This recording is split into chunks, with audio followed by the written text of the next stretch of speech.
Yeah. So I think there's two gigantic buckets around trust with the entrepreneurs, right? It's trust in themselves, because you have to really unpack a lot about sort of uncertainty and not knowing whether this is the right thing to do. And anybody who's been an entrepreneur and, looked at their bank account and is like, what is going on? This is not what I thought it was going to wind up being. But trusting that this is the right thing, this is the line with my mission and my goals and my vision for myself, or my family, or my community, whichever is sort of the prevalent theme that's really pushing them, being able to hold on to that and really move forward. And that's some work that folks like, you can help people who are trying to build business as an entrepreneur, but a lot of that is just internal. People have to sit and really think and stop and pause and really take time to think about, do I trust that this is the way that I should be going? So that's the first piece. The second piece, with respect with trust and sort of helping entrepreneurs, it really is about them coming to the conclusion that you have their best interests at heart.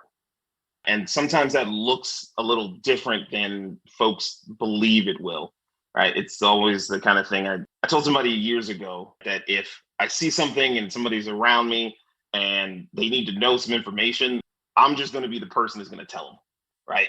It's like the thing where somebody's eating a salad and they have something in their teeth, and then they go the rest of the day and it's 6 p.m. and you're like, hey, you got something in your teeth. They're like, that was from lunch 6 hours ago. Why didn't anyone say something to me? And so I think one way that I've tried to sort of build trust entrepreneurs is just being honest. I personally, for whatever business anybody wants to build, I don't have any stake in what they've decided is best for them.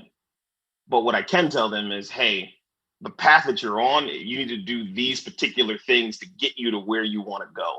And sometimes that's, hard lessons learned, or being honest with people about the amount of energy, the time, the commitment that they're putting in, because it can be a solo endeavor. You can get caught up in a lot of busy work versus actual work that's moving them forward.